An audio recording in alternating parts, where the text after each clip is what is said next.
आदाब। आज हम बनाएंगे पालक पनीर पकोड़ा। बहुत ही मज़े का लगता है। एक बार आप इस तरीके से ज़रूर बना कर देखें। साथ में आप एक बार बैटर तैयार कर लेंगे तो इससे और पकोड़े भी तैयार कर सकते हैं। तो चले देख लेते हैं इसमें क्या क्या चीज़ें जाएगी और ये किस तरह बनेगा। पालक पनीर पकोड़ा बनाने के लिए हमने पालक यहाँ पर ले लिया है। ये देखें, इस तरह से हमने पत्ते इसके साफ़ करके धोकर रख लिया है इस तरह से, और इसको हमने हवे में छोड़ दिया था ताकि ये अच्छी तरह से सूख जाए। यहाँ पर लिया है देखें पनीर, इसको मैंने ग्रेट कर लिया है। यहाँ पर मोज़रेला चीज़ लिया हमने और इसको भी हमने अच्छे से ग्रेट कर लिया है। यहाँ पर मैंने थोड़े से हरे धनिया लिए हैं, इसको भी हम डालेंगे। इसमें बहुत अच्छा फ्लेवर भी आएगा। साथ में हम डालेंगे काली मिर्च, नमक, और यहाँ पर मैंने लिया है शेज़वान सॉस।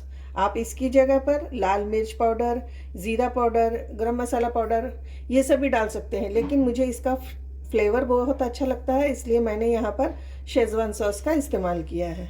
सबसे पहले हम पालक को ब्लांच कर लेंगे, यानी हल्का सा इसे नरम कर लेंगे। उसके लिए मैंने इस तरह से एक पैन में पानी रख लिया है और पानी को उबलने देंगे हम। जैसे ही इसमें उबाल आएगा, देखें अब उबाल आ रहा है, हम इसमें डालेंगे ये पालक के पत्ते और इसे हम ज़्यादा देर नहीं पकाएंगे, बस 30 सेकंड के लिए हमें इसी तरह से उबालना है। अब बस हमें गैस की फ्लेम को ऑफ कर देंगे और पालक के पत्तों को हम निकाल कर प्लेट में ठंडा होने के लिए रख देंगे। देखें इस तरह से हम सभी पत्तों को इस तरह से डाल दिया मैंने।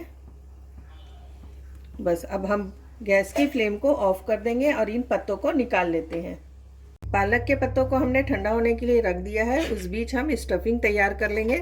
सबसे पहले पनीर ऐड करेंगे इसमें, इसी में डालेंगे हम मोज़रेला चीज़। सभी चीज़ों को एक साथ हमें मिक्स करना है। तो अब हम मोज़रेला चीज़ हमने डाल दिया यहाँ पर। ये मैंने थोड़े से 2 क्यूब्स के बराबर मेरे पास था, मैंने इसलिए इसको इतना ही लिया है।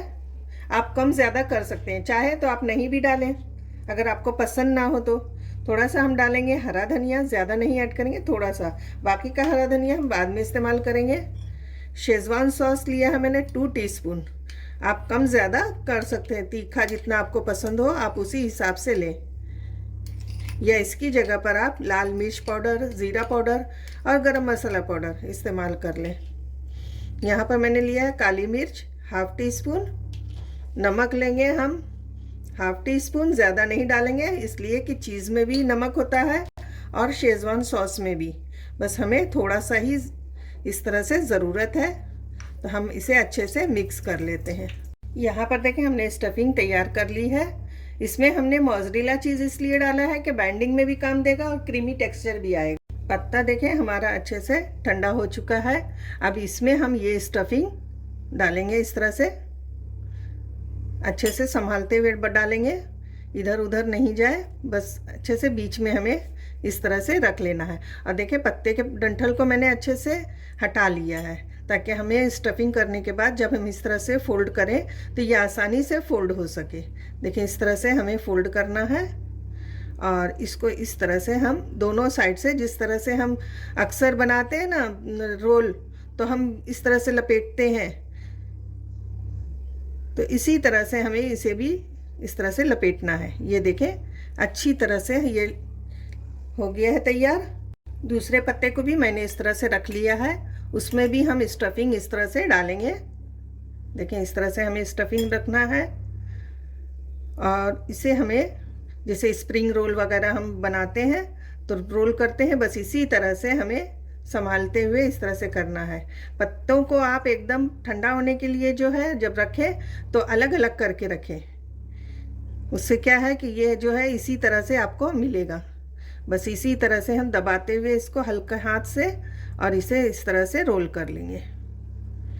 ये देखें अब इसी तरह से हम रखते जाएंगे एक एक करके। मैं सारे बनाकर आपको दिखाती हूँ। यहाँ पर हमने सभी पालक को इस तरह से स्टफ करके रख लिया है। हम बैटर तैयार कर लेते हैं इस तरह से। जैसे हमने यहाँ पर लिया है नमक, टेस्ट के हिसाब से नमक डालेंगे, चिली फ्लेक्स, अजवाइन, हल्दी और थोड़े से हम हरे धनिया डालेंगे और पानी ऐड करेंगे। थोड़ा थोड़ा पानी ऐड करके हम इसका घोल तैयार कर लेंगे।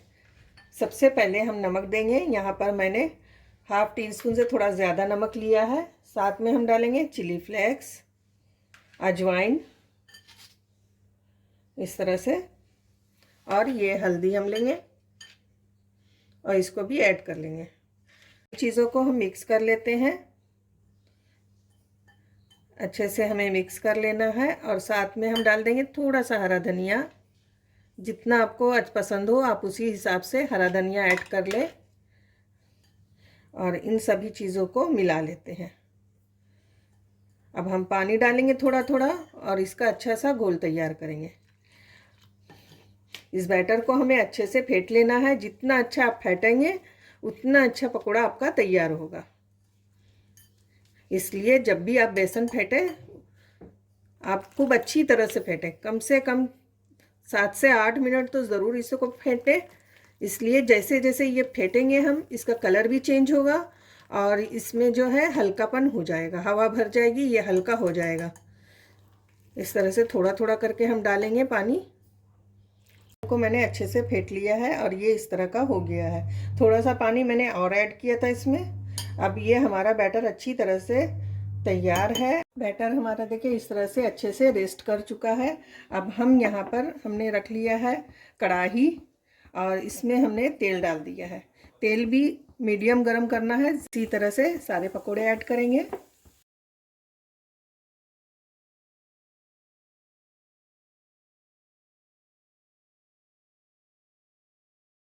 जब ये एक साइड पे फ्राई हो जाएगा तब हम इसे उलट पलट करेंगे। सब तरफ से देखिए ये अच्छी तरह से कलर आ गया है इसके ऊपर, बहुत अच्छी तरह से फ्राई हुआ है। अब इसे निकाल लेंगे, बाकी के भी हम फ्राई कर लेते हैं इसी तरह। अब देखिए ये जो घोल हमने बेसन का तैयार किया था उसी घोल से हम ये पालक के पत्ते भी फ्राई कर लेते हैं। इस तरह से हमें फ्राई कर लेना है पत्तों को भी। बहुत अच्छा ये भी बनकर तैयार होता है पकोड़ा। और कुछ हम इसमें से आलू के भी पकोड़े इस तरह से फ्राई कर लेंगे। ये बैटर एक बार बनाने से बहुत सारी चीज़ें इससे बन सकती हैं। आप भी इसे बनाएं इस तरह से। ये देखिए आलू के पकोड़े भी हमारे छन गए इस तरह से। आप इससे पोशीदा भी बना सकते हैं। पोशीदा की भी रेसिपी मेरे चैनल पर मौजूद है, आप देख सकते हैं। यहाँ पर हमारा पालक पनीर पकोड़ा बनकर तैयार है। आप भी इस रमज़ान इस रेसिपी को ज़रूर फॉलो करें, बहुत ही मज़ा आएगा खाने में।